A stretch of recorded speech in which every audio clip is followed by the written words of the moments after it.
Hello, my name is Emily Hendrickson, and this is my compare and contrast some basic legal terminology.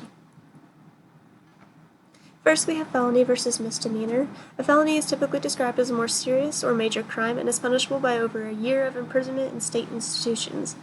Arson, murder, rape, and armed robbery are all examples. Misdemeanors, on the other hand, are described as lesser crimes.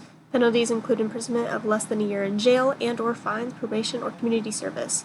Simple assault, petty theft, vandalism, and public intoxication are examples of this.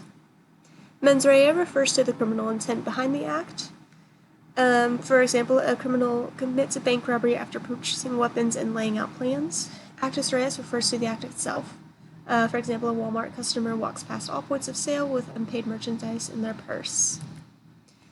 Strict liability are crimes in which there is no criminal intent requirement. Speeding, drug possession, and statutory rape are examples. General intent is an actual intent to perform some act, but without a wish for the consequences that result from that act. The difference is that strict liability holds a person liable for a crime or action regardless of intent, while general intent requires proof that the person intended to commit the physical act itself, but not a specific outcome.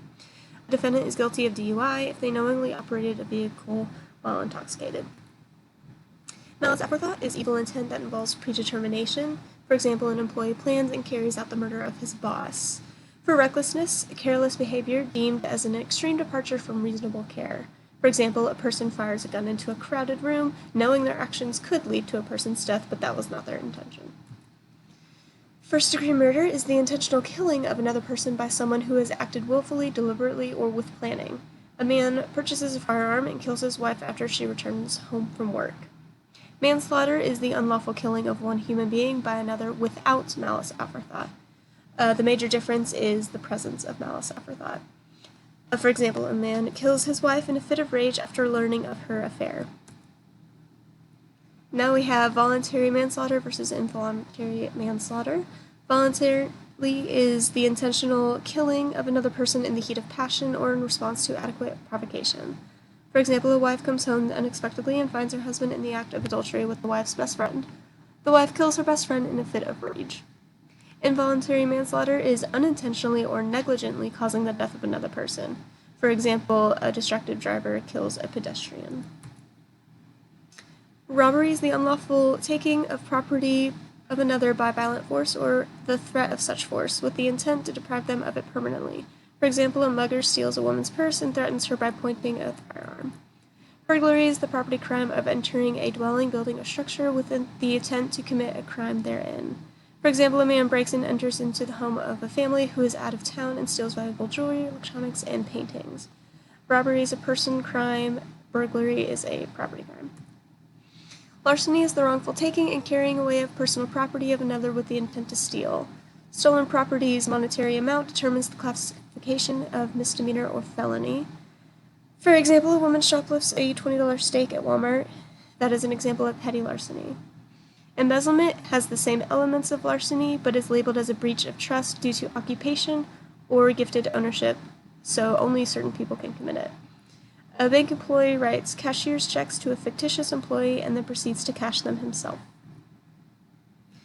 Assault is an act that intentionally creates in the victim a reasonable apprehension of an imminent battery. So assault is the threat, such as pointing a gun at someone, that is a threat. Battery is the intentional contact with another person without that person's permission and without justification. So battery is the contact, assault is the threat. Back to the example, assault is pointing the gun at someone, battery is the bullet striking the person. Next, we have forgery and fraud. Forgery is the fraudulent making or altering of a writing of document whereby the rights of another might be prejudiced. For example, a man cashes a check in his ex-wife's name by forging her signature. Fraud is the intentional deception of someone to gain something of value like money or property. Fraud is the misrepresentation of information and does not require an efficacious physical document. For example, a woman uses a fake name to obtain a credit card. Bribery is the giving or receiving of a reward to influence any official act is called. A defendant pays a judge to dismiss his traffic tickets. The extortion is the gaining of property or money through some kind of unlawful threat to the owner of the property or money. Extortion is the inverse of bribery. A defendant with mafia ties threatens to harm a judge's family if his case is not dismissed. Kidnapping is the unlawful restraint of a person's freedom by force or show of force. It requires that the victim be taken to another location or concealed. The kidnappings from Ariel Castro are examples. False imprisonment is the intentional confinement of a person without their consent and without legal justification. It does not require movement. So an example would be an abusive mother locks her daughter in her room for weeks, so it's their own house.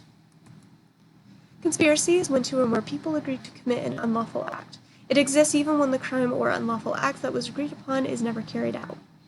For example, a wife hires a hitman to kill her husband. Attempt is trying to commit a crime but failing to succeed. It's chargeable because the intent to commit the crime was there. So, from the previous example, the woman shoots her husband but fails to kill him. Entrapment is a claim that a government official induced a person to commit a criminal act they otherwise would not have committed. An undercover officer repeatedly pressures a person who is not a drug dealer to sell them drugs until they finally give in due to the harassment. Duress is the overcoming of a person's free will by the use of an unlawful threat or physical harm. It is a claim that requires presenting the reason behind an alleged action was due to the belief of reasonable threat of imminent death or serious bodily injury. For example, a robber holds a gun to a person's head and forces them to be the getaway driver. The insanity defense is when a defendant admits the crime but asserts a lack of accountability based on mental illness. For example, John Hinckley Jr.'s attempt to assassinate President Reagan was a successful insanity defense. Diminished capacity is an affirmative defense stating that due to unique factors such as intelligence, one could not meet the mental state required for a crime. The main difference is that insanity is a complete defense that results in an acquittal, while diminished capacity is a partial defense that can lead to a conviction of a lesser crime. For example, an intellectually disabled man steals a backpack from a store. Self-defense is the use of regular or lethal force is lawful if necessary to resist an unlawful imminent attack. For example, during an attempted kidnapping, a woman stabs her attacker with the knife he used to threaten her. Next, we have necessity, which is a defense to liability for unlawful activity where the conduct cannot be avoided and one is justified in the particular situation. Self-defense involves using force to protect oneself from imminent and immediate harm, while necessity is a defense for committing a crime to prevent a greater, more significant harm. For example, a man recklessly speeds his actively dying friend to the hospital. Next, we have reasonable suspicion, which assesses the legality of a police officer's decision to stop or search an individual. It requires specific, articulable facts that would lead a reasonable officer to believe that criminal activity is occurring. For example, a police officer sees a car drifting between lanes, giving them a reasonable suspicion that the driver may be impaired. Probable cause exists when the facts and circumstances within an officer's knowledge would lead a reasonable person to believe that a crime has been committed. In contrast to reasonable suspicion, probable cause demands a higher degree of certainty and a fair probability that evidence of criminal conduct will be found. So from the last example, after initiating a traffic stop, the officer notices an odor of alcohol and observes an open beer can in the console. An indictment is a formal written charge of a crime made by a grand jury in a felony case. The grand jury charges a defendant with robbery after viewing evidence of force and intent to steal personal property. Information or formal charges brought against a defendant made by a public official, such as the prosecutor. The main difference is the involvement of a grand jury. An indictment requires one, whereas an information does not. A public prosecutor files an indictment charging a suspect with theft and assault after an investigation. Arraignment is the first step in criminal process. It is where a defendant is brought in front of the court to hear the charges against them and enter a plea. After attending an arraignment, a woman hears her charge of petty larceny and pleads guilty. Preliminary hearing is a hearing before a judge to determine whether there is sufficient evidence to believe that the person has committed a crime. A preliminary hearing is an adversarial step in a criminal case where the court decides if there is enough evidence to continue. For example, a man's DUI charge proceeds through court after a judge finds there is sufficient evidence. And then lastly, we have parole versus probation. Parole is a conditional release from prison, allowing one to serve the remainder of their sentence outside of prison under specific terms.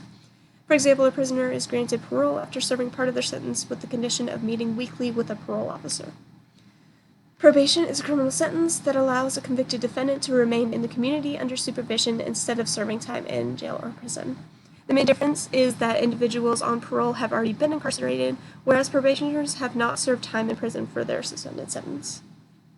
So, for example, a teenager convicted of vandalism serves his sentence by doing community service. And these are my references. Thank you very much.